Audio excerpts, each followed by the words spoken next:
Assalamualaikum warahmatullahi wabarakatuh. Kami dari kelas 10 TKR 3 akan mempresentasikan cerita Hikayat Panji Semirang. Saya bernama Dimas Aditya Pratama. Di sebelah kanan saya ada Misbahul Munir. Yang satunya lagi ada Ahmad Rubayani. Sekian, terima kasih. Berikut cerita dari kami Hikayat Panji Semirang.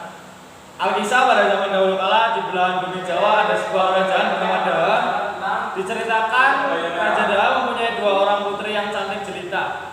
Yang satu bernama Galuh Candrakirana, anak dari permaisuri. Selain cantik, Candrakirana banyak disenangi orang karena tutur katanya lemah lembut dan santun pada siapa saja.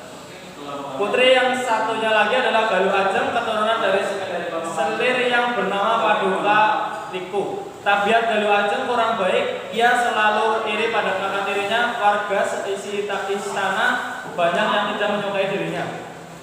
Baginda Raja Daha mempunyai 3 orang saudara, seorang menjadi raja di Kahuripan dan seorang menjadi raja di Gagelang, sedangkan yang satu lagi seorang wanita menjadi pertapa di Gunung Wils dengan gelar Nyai Gandasari. Raja Kahuripan mempunyai seorang putra yang tampan dan gagah serta amat baik perangnya. Raden Ino Kertapati namanya. Raja Kahuripan ingin sekali putranya mendapatkan jodoh dan menikahkan putranya dengan seorang putri yang pantas sebagai menantu raja.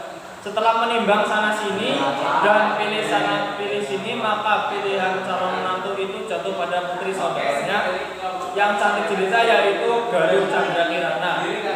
Raja Kahuripan kemudian mengirim utusan ke kerajaan Daha meminang putri Galuh Candrakirana untuk dijodohkan menjadi istri putranya. Raden ini Kertapati, pinangan tersebut diterima dengan senang hati oleh Raja Daha dan rakyatnya. Kecuali Paduka Liku, selir baginda Raja Daha. Rasa ini dalam hatinya kemudian menimbulkannya jahat untuk menyingkirkan permaisuri serta putri Galuh Candrakirana agar ia dapat menggantikan kedudukan sebagai permaisuri dan Galuh Ajeng dapat dijodohkan dengan Raden Ino Kertapati.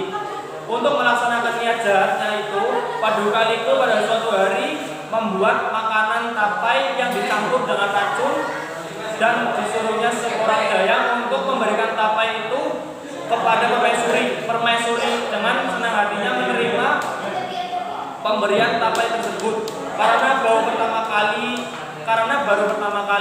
itu Paduka Liku mengirimkan makanan untuk dia. Selain memberikan tapai beracun, Paduka Liku menyuruh adiknya untuk minta azimat guna-guna pada seorang petapa sakti agar raja tambah sayang kepadanya. Sore hari ketika sedang duduk santai di taman peristirahatan istana, permaisuri akan tapai pemberian selir Paduka Liku. Ia memerintahkan seorang dayang untuk mengambil tapai tersebut. Baru saja tapai dimakan, badannya langsung kejang-kejang, mata mendelik dan mulutnya berbusa. Dayang-dayang jadi panik. Candrakirana menjerit-jerit ketika melihat keadaan ibunya. Permaisuri meninggal seketika itu juga. Seisi istana jadi sedih dan berduka, termasuk Mahadewi, selir baginda yang lain. Ia merasa sedih atas kematian permaisuri ketika dengan tergopoh-gopoh baginda raja datang dan sangat marah kepada Paduka Liku atas bencana yang ditimbulkannya. Namun setelah berhadapan dengan Paduka Liku, baginda berubah sikap menjadi tenang dan tetap ramah kepadanya. Kabar tentang wafatnya permaisuri kerajaan Daha sampai ke Kahuripan. Baginda Raja Kahuripan merasa kasihan kepada Candrakirana atas nasibnya itu. Untuk menghiburnya, baginda ini mengirimkan bingkisan kepada calon menantunya itu. Raden Ino Kertapati lalu disuruh membuat 2 buah boneka, satu dari emas dan satu lagi dari perak. Boneka emas dibungkus dengan kain biasa dan boneka perak dibungkus dengan sutra yang indah. Setelah bingkisan tiba di Daha, baginda menyuruh Galuh Ajeng memilih lebih dahulu karena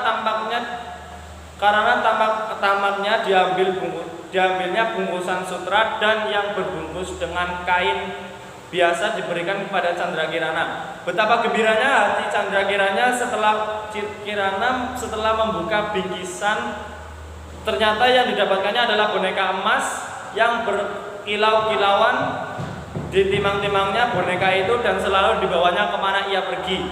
Galuh Ajeng yang kemudian mengetahui kalau boneka yang didapatkan oleh kakaknya jauh lebih bagus, ia ingin memilikinya. Atas bujukan Paduka Liku, Baginda menyuruh Candra Kirana agar menukarkan boneka miliknya dengan boneka Galuh Ajeng. Candra Kirana tidak mau menyerahkan bonekanya sehingga ayahnya menjadi marah. Candra Kirana diusir dari istana dan tubuh terhuyung-huyung karena kaget atas tindakan ayahnya. Candra Kirana masuk ke peraduannya, dituntun oleh Mahadewi bersama para dayang dan pengasuhnya. Keesokan harinya menjelang subuh, Candra Kirana dan para pengiringnya meninggalkan istana pergi tanpa tujuan. Maka sampailah Candra Kirana beserta pengirimnya di perbatasan antara kerajaan Daha dan Kahuripan.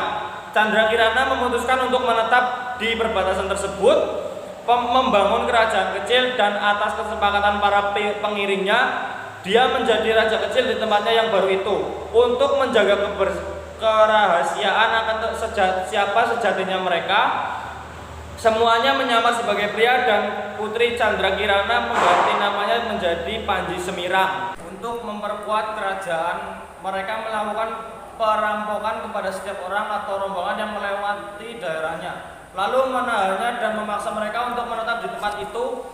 Dan dengan demikian rakyatnya makin lama semakin bertambah dan kerajaan semakin kuat. Jadinya sampai akhirnya berita tentang kerajaan Panji Semirang sampai ke Kahuripan.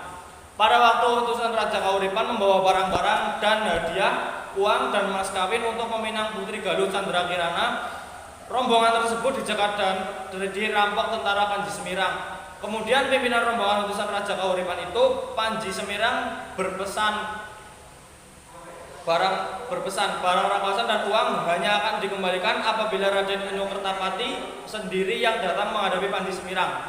Ketika Raden Inokertapati datang untuk mengambil barang-barang yang telah dirampas oleh Panji Semirang, betapa heran dan kagumnya ia pada saat bertemu dengan Panji Semirang, seorang raja yang menarik, simpatik, cantik, dan suaranya lembut merdu. Untuk menyambut kedatangan Raden Inokertapati, diadakanlah jamuan di istana Panji Semirang. Keesokan harinya, setelah semua barang dan uang dikembalikan, berangkatlah Raden Inokertapati beserta rombongan meneruskan perjalanan ke Daha, menyerahkan barang-barang bawaannya dan mas kawin kepada Raja Daha. Mengetahui kalau kekasihnya akan menikah dengan Galuh Ajeng, adiknya betapa sedih hati Panji Semirang. Untuk mengobati kesedihan hatinya, ia memutuskan hendak pergi menemui bibinya, Biku Gandasari, di Gunung Wilis. Ia ingin minta nasihat Biku Gandasari, sangat terharu mendengar cerita dan derita keponakannya itu. Kepada Candra Kirana, ia memberi saran supaya pergi ke kerajaan Gagelang ke tempat pamannya. Candra Kirana dan rombongan kembali berpakaian laki-laki dan menyamar sebagai pemain gambuh atau pengamen. Dengan nama gambuh warga asmara, mereka berkeliling dari satu daerah ke daerah yang lain, sampai akhirnya sampai ke negeri Gagelang. Pertunjukan gambah warga asmara disenangi banyak orang di negeri Gagelang. Sejak hari pertama pernikahan Raden Inokertapati dengan Galuh Ajeng, ia menjadi pendiam. Hatinya sedih dan kecewa karena diketahuinya bahwa yang istrinya itu bukanlah Galuh Ajeng, bukanlah Galuh Candra Kirana. Ia merasa tertipu oleh Paduka Liku, betapa ingin hatinya berjumpa dengan Candra Kirana. Untuk menghibur hatinya, ia memutuskan untuk mengunjungi pamannya di kerajaan Gagelang. Para pengirimnya mengatakan bahwa di Gagelang ada rombongan pemain gambuh yang baik penampilannya. Raden Inokertapati senang mendengarnya dan berharap bisa menonton pertunjukan gambuh tersebut karena ia memang butuh hiburan. Ketika menyaksikan pertunjukan gambuh warga asmara, Raden Inokertapati sangat tertarik dan sekaligus merasa terharu. Akan tetapi ketika ia memperlihatkan gerak-gerik para pemain gambuh yang lupa sebagai wanita, ia jadi curiga. Bahkan rasa-rasanya ia pernah melihat wajah-wajah mereka karena hari telah larut malam. Mereka dan rombongan itu disuruh menginap di dalam keraton. Di tempat peristirahatannya Candra Kirana, karena rindu pada kekasihnya, ia kembali mengenakan pakaian wanitanya. Lalu sembari meminang boneka emasnya, ia menyanyikan lagu yang memancing rasa haru bagi pendengarnya. Raden Ino Kertapati yang penasaran, ia selalu mengetahui rasa anggota Gambuk warga Asmara yang sebenarnya. Diam-diam ia mengintip di tempat peristirahatan mereka. Alangkah terkejutnya ia ketika melihat seorang putri meminang-minang boneka emas yang pernah diberikannya kepada Chandra Kirana. Rasa curiganya dan penasarannya terjawab sudah. Tanpa ragu lagi ia memastikan bahwa wanita yang sedang menembang sembari meminang-minang boneka emas itu tak lain adalah Chandra Kirana yang sedang ia cari-cari selama ini. Dengan hati yang sudah tak sabar lagi, pintu kamar segera ia buka dan bertemulah sepasang kekasih itu untuk saling melepaskan rasa rindu yang telah lama terpendam. Setelah pertemuan yang tak disangka-sangka itu, Galuh Chandra Kirana segera diboyong ke istana Kahuripan kepada ayahandanya. Raden Ino Kertapati menceritakan apa sebenarnya yang telah terjadi dan Chandra Kirana mohon maaf atas keliruan yang pernah dibuatnya. Setelah itu Baginda Raja Kahuripan segera mempersiapkan upacara resmi pernikahan Raden Ino Kertapati dengan Galuh Chandra Kirana. Paduka Liku yang mendengar berita pernikahan itu menjadi kecut hatinya. Baginda Raja Daha pun sudah tak mau lagi memperdulikan selirnya itu. Karena itu Paduka Liku menyuruh adiknya untuk meminta maaf, untuk meminta ajimat guna-guna kepada petapa yang dulu pernah diminta pertolongannya.